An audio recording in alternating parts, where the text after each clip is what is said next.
How can architects and contractors work together to ensure happy clients and make money? That is the topic of conversation today with my guest, Marilyn Modinger.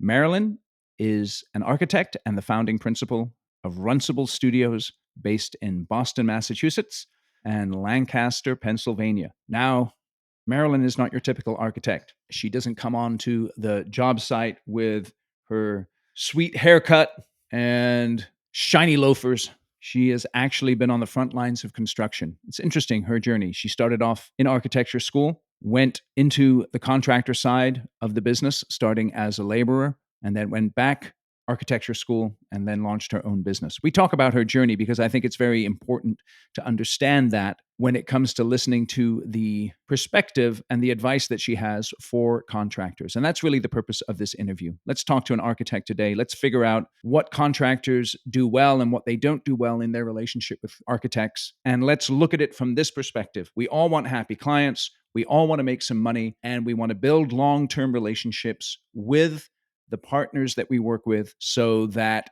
happy clients and the money keep flowing. We'll just keep it nice and simple here. I know you're going to enjoy my chat with Marilyn. Please share it with other contractors so that they can benefit from the perspectives that she shares. She knows what she's talking about. She directly deals with many of the issues that contractors have with architects. And I think you'll find this tremendously helpful both for yourself and for people in your organization and for other contractors that you know. One final ask I have of you as you get started here. If you like this interview, if you enjoy the podcast, I would really appreciate it if you could give us a rating or a review wherever you get your podcasts. Thanks very much. And now let's dive into the interview. This is Eric Anderton, and you're listening to Construction Genius, a leadership masterclass. Thomas Edison said that genius is 1% inspiration and 99% perspiration. If you're a construction leader, you know all about the perspiration, and this show is all about the 1% inspiration that you can add to your hard work to help you to improve your leadership.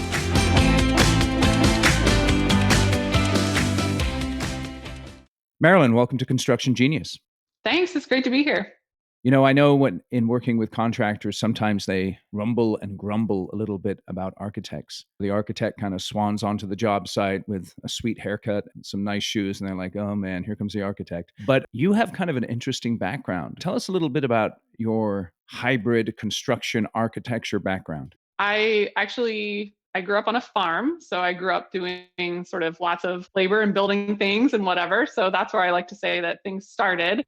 My interest in building things started. And then when I was in architecture school, so I went to University of Virginia for architecture school. And my final year, my fourth year, I actually participated in a project where we designed, a team of students designed and built a house. It was a modular house that we actually built in an airplane hangar and trucked onto site. We did everything ourselves under supervision.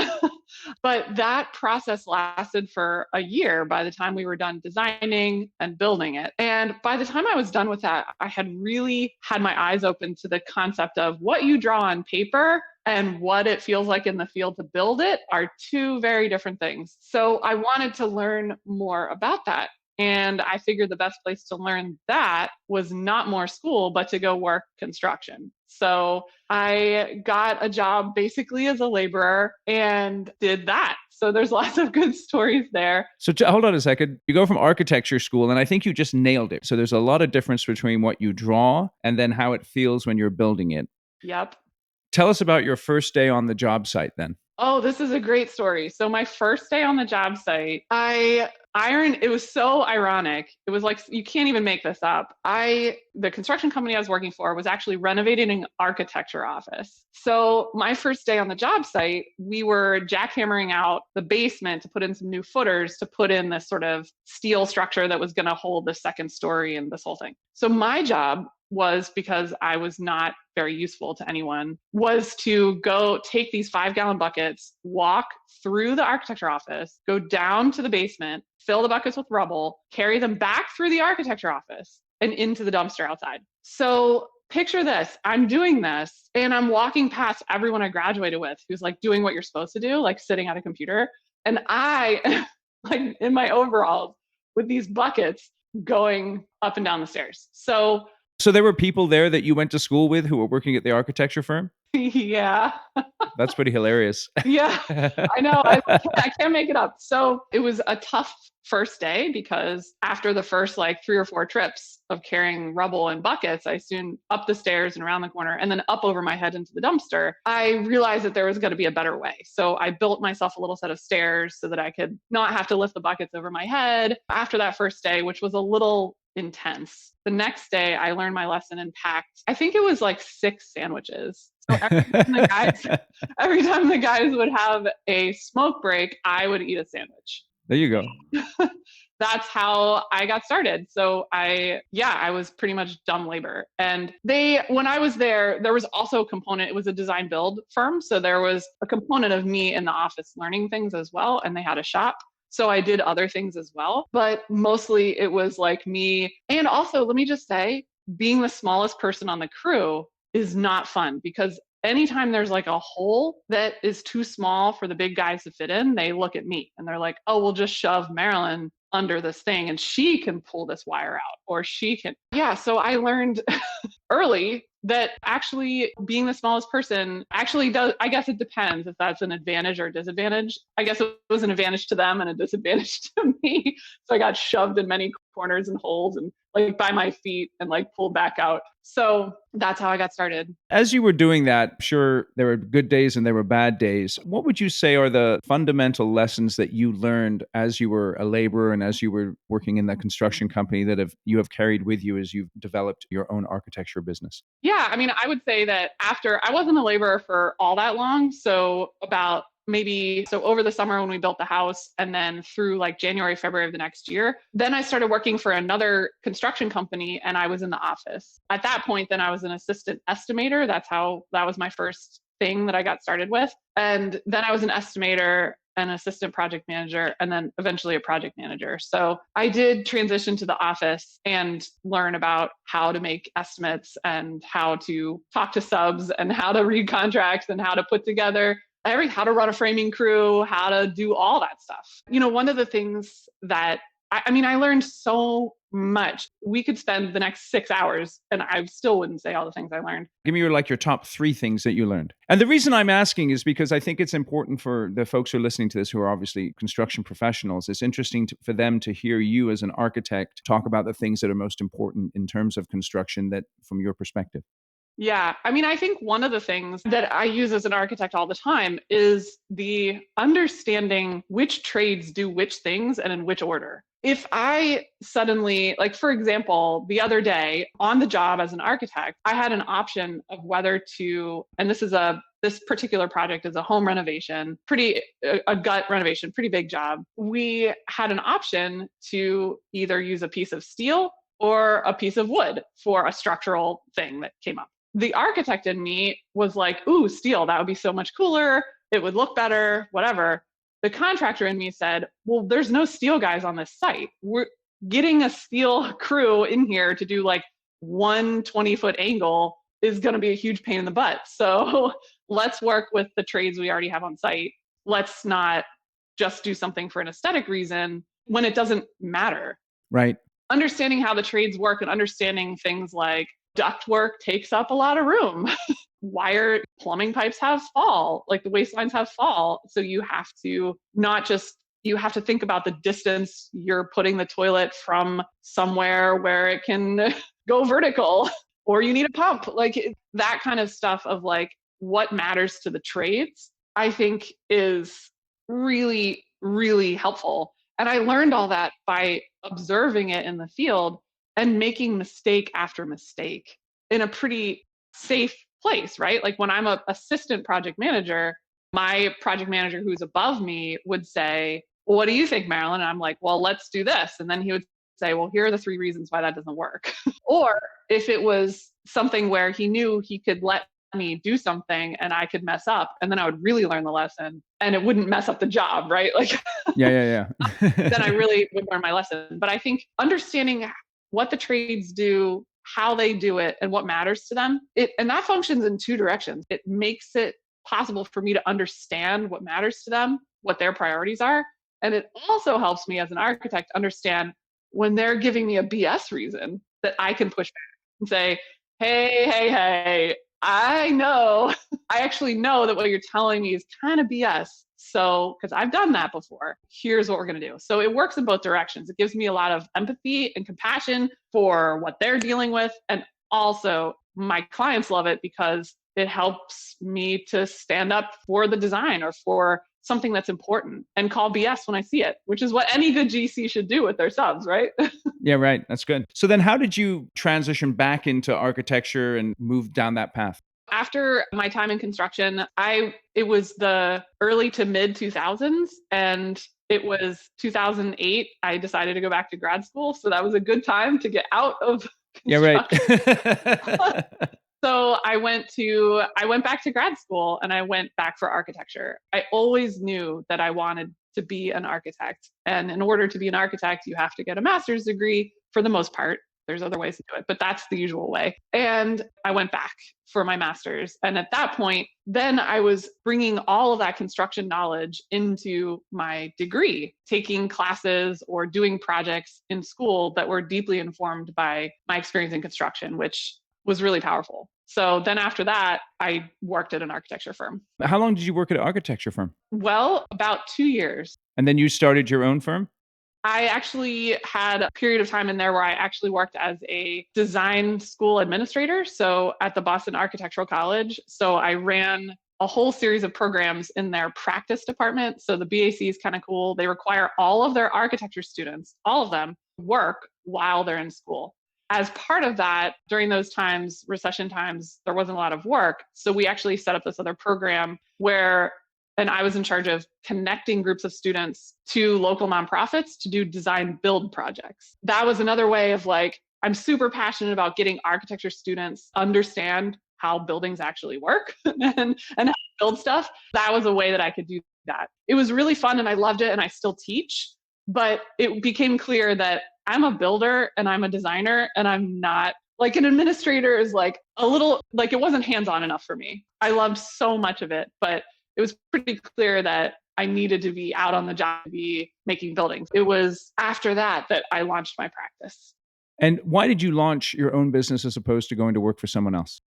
Well, I launched my own business kind of as it was a little bit of an accident. It didn't happen on purpose. The way that it worked was I was finishing out some work at the school I was teaching. I still had teaching assignments, but I had left the administration part. I had 3 more exams to complete to become a licensed architect. And I really wanted to focus on those exams. I had like a few weeks of paid vacation that they were paying me out. So I was like, you know what? I'm just going to not rush to get a job. I'm going to figure out what I want to do next, have a little bit of time, pass these exams. It was Christmas time. I was like, let's just see. Well, soon the phone started to ring and people were like, hey, I hear you're like kind of a free agent. You want to help us out on this project? And I was like, yeah, sure. And then one thing led to another. And I was like, 6 months later, I was like, I should probably get some business cards and maybe an LLC and like talk to an accountant. So I count my business birthday as April, but that was 6 months after I left my other job. So I was like, I guess I have a business now. So were these owners who were contacting you? They were other architects saying, we need some help. Can you pinch hit with us? And then one of them, once I launched the business, I remember I was at a party at this like event and I was talking to someone, he said, yeah, I'm trying to figure out, like, I need an architect for my house, but I'm not quite sure what to do. And I was like, I'm an architect. I just launched a business. You should hire me. That's how I got my first commission, my first full commissions. I'll always be grateful to him for jumping in and believing in me. What was the biggest challenge you had in the first couple of years of your business, would you say? Was there ever a point where you're like, screw this, I'm going to go work for someone else? Or were you always just like, yeah, this is me. I'm going to go for it, hell or high water? Yeah, number 2, I have never considered going back to work for someone else since launching my own practice. I grew up in a family of independent sort of business owner type people. I think it's in my blood I love the business side. I'm an entrepreneur at heart, and I actually really love the business side, which is another thing that not every architect is super interested in, or every contractor, right? Like I've met plenty of contractors who are amazing builders, but not super excited about like the paperwork. So there was never a point where I was like, I want to go work for someone else. There are plenty of points when I'm like, this is really, really hard. I've got to figure out a better way to do this. because nobody likes working 100 hours a week. There were plenty of times like people not paying me or difficult construction situations or conflicts with owners or builders where things are really tough. I'm proud to say that come through the other side on all of that, and that's just the nature of being in this industry. It's not the easiest. It's not, it isn't. So let me ask you then, so you've got this background in construction, you start your own gig, you begin to work with contractors. As you look back on your practice, what has changed for you in the way that you work with contractors over those years? What's different?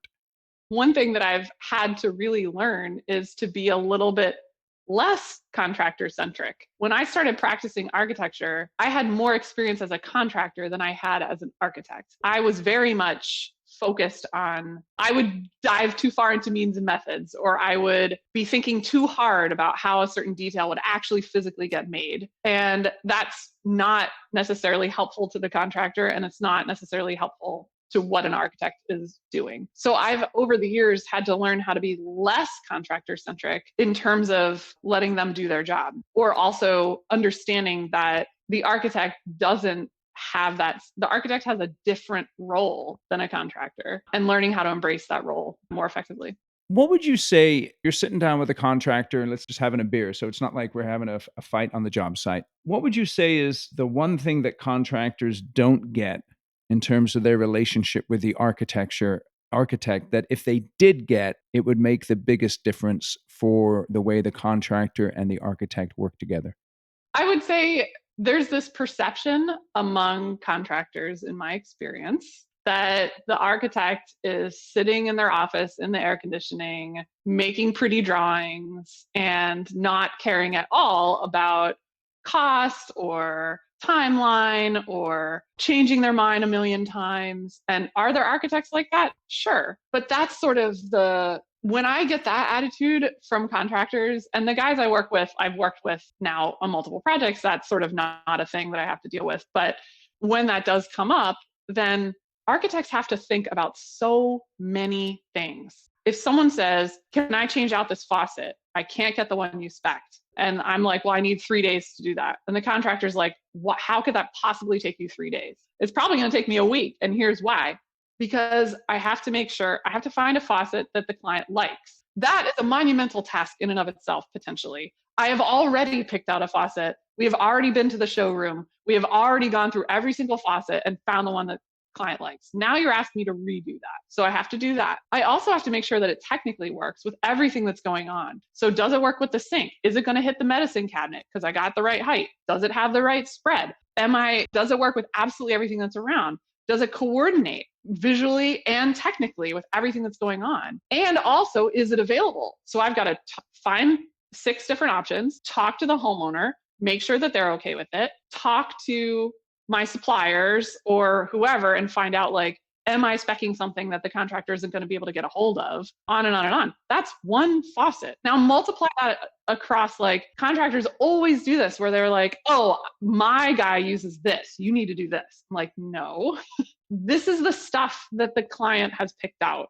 And again, this whole conversation should be couched in terms of what I'm talking about is high-end custom residential or even mid-range custom residential. If this is spec housing, different animal. If it's multifamily housing, which we do, also different animal. Industrial, which we do, different. But that's what I'm saying. So, and then the next sort of classic thing is the contractor on a renovation opening up a wall and finding something crazy and calling the architect and saying, I need an answer. I'm not sitting there waiting to just jet over to the job site.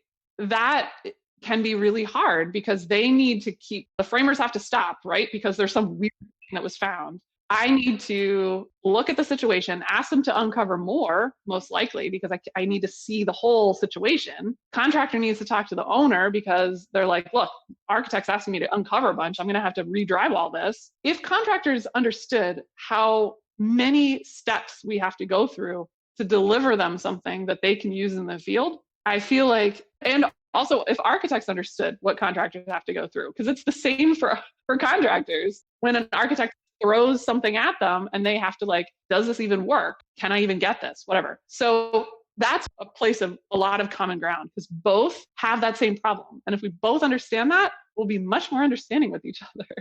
Can you think of a relationship that you've had with a contractor that started out in a rocky way, and then as you went through the project, or as you went through perhaps multiple projects, you began to develop a relationship?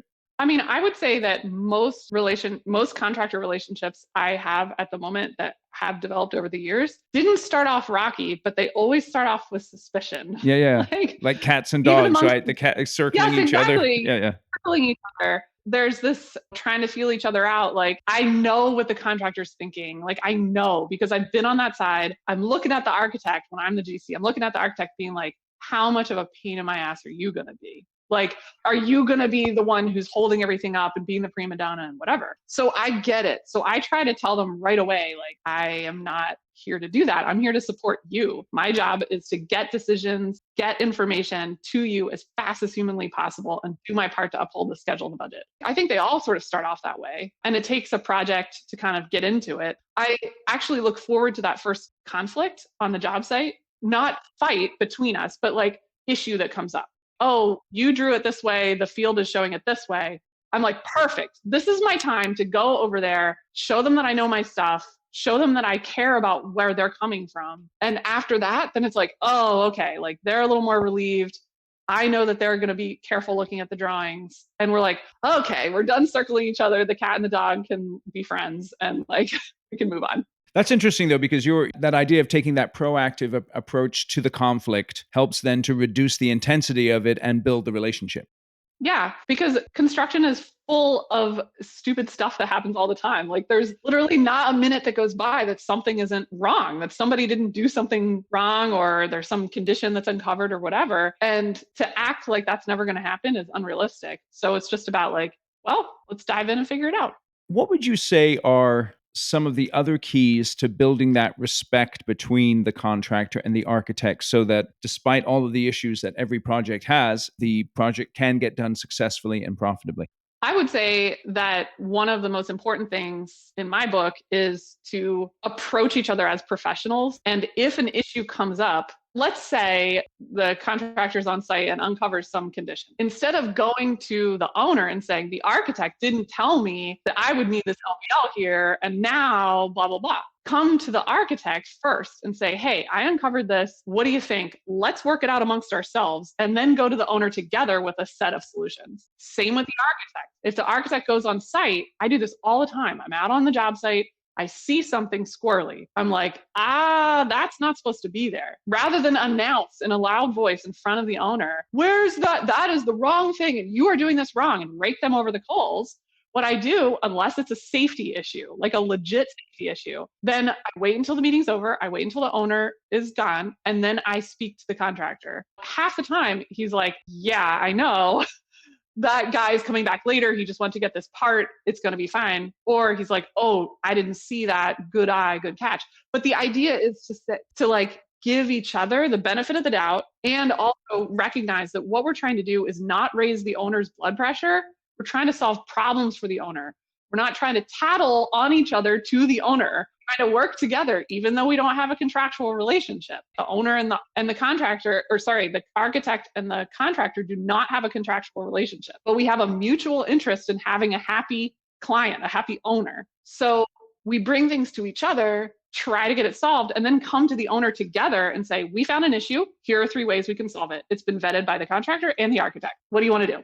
Cooperation. That's interesting. So for most of the jobs that you're on, is the owner hiring you before they hire the contractor? Yes. Okay. And so then you're advising the owner on which contractors to hire, or do they just delegate that to you and you go and take care of that? Technically speaking, if just my insurance guy and my lawyer would like me to say, that we do not advise on which contractor to choose. It's dicey, right? If I say, work with this guy, and that guy ends up not working out, then it's on me that I recommended the bad guy or something. So what I do is I say, here's a list of guys I've worked with who've done great work for me in the past, and I'd be happy to work with any of them. Let's get quotes from these 3. I also encourage the owners to bring their contractors. That's how I've met some great contractors over the years, is the owner says, I've got this guy I've worked with a bunch of times, or my neighbor worked with him and really liked him, so can we bring him in? And I'm like, sure. And that's how I've met some guys that I work with. I'm always happy to meet new contractors and see if there's like a good synergy, because it's important. How do you clue in owners who have unrealistic expectations about the contractors? Yeah, I'm laughing because that happens on every single project. So It's like my I've signed a goal, contract and now I don't want to even think about it. You know what I'm saying? Or something like that. Yeah, yeah. exactly. So my goal is I'm trying to be the architect that I wanted to work with when I was a GC. I basically used to keep a list when I was a GC of all the things that if someday when I'm an architect, like these are things I will or won't do. One of the things that I try to do is deliver the project and the client to the contractor in a way that is the client is prepared and understands how this stuff works. We start in my very first conversation with a potential client before I've even signed them. In the first half an hour call that we are having to see if we want to work together, I ask them what their budget is and I ask them to tell me a number. And if they can't talk about numbers, then we have to talk through that. So there is never a scenario where I'm trying to cultivate the client and educate the client along the way so that when the contractor shows up, the client's already like, yep, cost plus contract or fixed price. And I know the difference and I know the pluses and minuses so that there aren't unrealistic expectations. Not always possible because people are people and construction also has been a little bit of a roller coaster the last couple of Yeah, years. yeah, absolutely. That's difficult. But to me, every conversation I'm having with an owner, if they're making a design change or something like that, in the design phases, I'm saying, you are adding to the budget right now.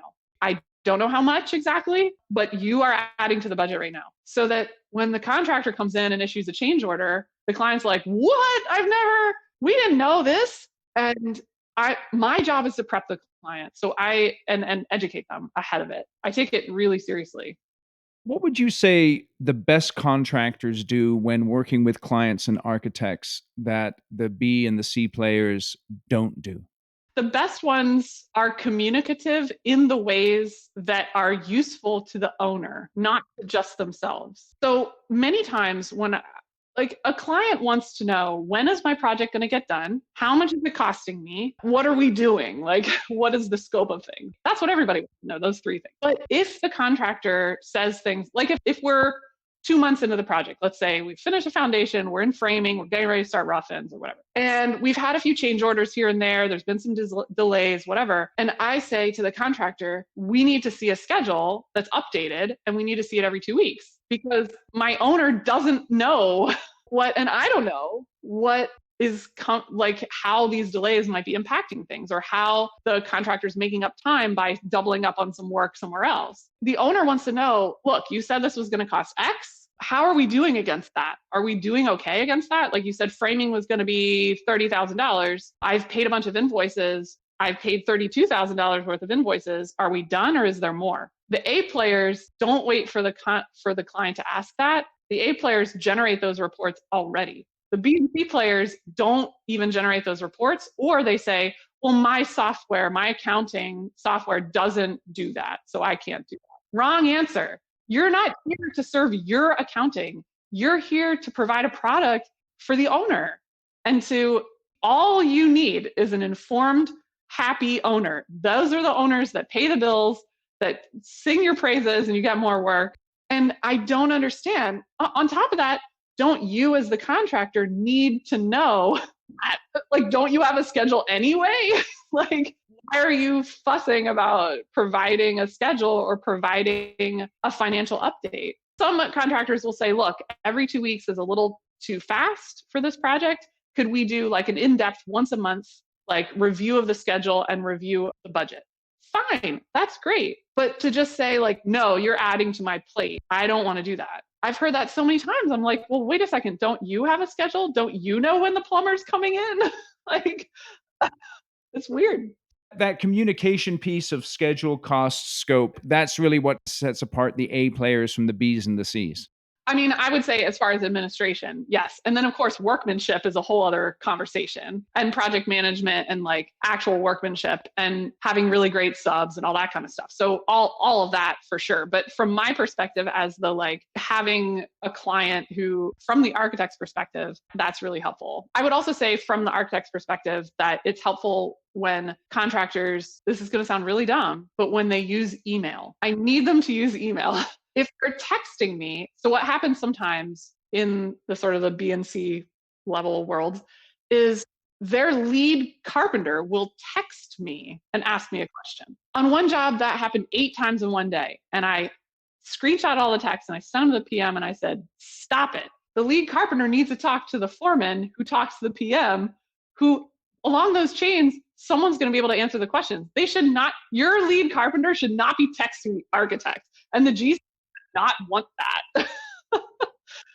So I think that like, and sometimes I can tell the contractors are sort of not quite as savvy or like, well, you need to provide answers or whatever. I'm like, you shouldn't want this. You should want your guys to be able to take care of these things and not be bothering the architect all the time. So day one, as a GC walks onto a site, they've engaged with the company. What is the most important thing that GC needs to focus on in order to develop that relationship with the architect? What should be top of their mind for the project manager who's going to be engaging? Let's say it's a lengthy project; it's going to take a few months to a year or whatever. What's top of mind for the construction company in your mind? The thing that matters most to the architect on day one is that the GC shows up at the job and knows the drawings. If they come on site and they're like, well, what do you mean it's this trim detail? Or what do you mean?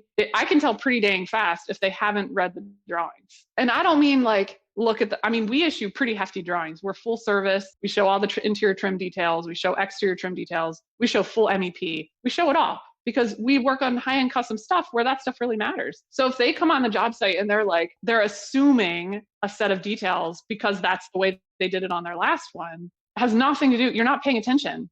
So it's really disconcerting and a bad sign when they show up on day one and they haven't looked at those drawings, or they don't. I'm not saying on day one you have all of the interior trim details memorized. I mean, that's silly. If that interior trim detail is related to how the walls are plastered, which is related to how they're framed, which is related to how there's some MEP thing that's connected to that, then they should be thinking about that. That's the biggest thing. You got to know the drawings on day one. Well, Marilyn, it's been really great talking to you here. I feel like it's so important that this adversarial relationship which can develop between contractors and architects is something that's dealt with. And what I've gotten from what you've been talking about is obviously the communication is a huge part of it. And then that understanding, and I think it's so interesting for you because you began by talking about the difference between what it's like to draw something and then what it's like to actually feel the building of it in the field, the visual and the actual technical execution part. Just give us 2 or 3 things, and you may be summarizing stuff that you've already said, but give us 2 or 3 things that a construction contractor always needs to keep in mind to be able to maintain that respect with the architect and develop those healthy relationships which can enable both parties to build profitable projects. To help build the relationship, it's baseline all the things that you would do with anyone that you respect. We haven't talked about it, whatever. I'm a woman on a job site. That's a whole other we didn't even go there. That's interesting. That's cool, though. No, I kind of think that's cool, though. Actually, I know. I actually kind of like am not always excited when people are like, as a woman in construction, what do you think? Yeah, sometimes I'm it's like okay. Like I'm just a person in construction, but that's cool. But the reality is that like I show up on the job site and I'm not maybe the same kind of person they're always used to working with. And that can be disconcerting. And I've certainly faced some pretty rough situations and been pretty severely disrespected in some stupid ways, like annoying ways. So I would say like as a baseline, treating the architect with respect and understanding that if they're a good one, they come to you with so much knowledge and so much ability to help the project be awesome and better. So I think that's baseline respect and how you would treat anyone you respect. And then I think, beyond that, it's understanding that what the goal is. Like the goal of the project is to have a happy client and for everyone to make some money and we all go home, right? Like that's the goal. We want to build someone's house. We want to make someone's building. We want to do it in a way that they're thrilled. and we all want to run profitable businesses. Understanding that means that I'm thinking not just about me, but I'm thinking about the contractor. The contractor's thinking about me too. Like, hey, when you send me a cut sheet for some item, don't send me the 40-page PDF that I have to like sift through. Like, take 5 seconds and like circle the things you want me to look at. When we think about that in terms of like our common goal is to have a happy owner and run good businesses, then that helps like filter out a lot of that crap and a lot of that adversarial stuff, because you can't be adversarial and have a happy client and have, I mean, the contractors I work with, like there's also a long-standing relationship. We're looking beyond that job and saying like, well, we want to have a good relationship because Marilyn brings in a lot of work. So there's also the long-term view for both the architect and the contractor of saying, hey, like I'm not here to like turn the screws on your thumbs right now. I want a happy owner, and I also need good contractors that I can keep working with. So it's in my interest to like continue developing those relationships as well. Very simple framework. Happy client. Let's make some money and let's have long-term relationships. Hey, I just have to ask you, Marilyn, I noticed in your bio here that you have a BA in history. I do as well. So I've got to ask you, what's your favorite, do you have a favorite era that you like to study or that you're interested in?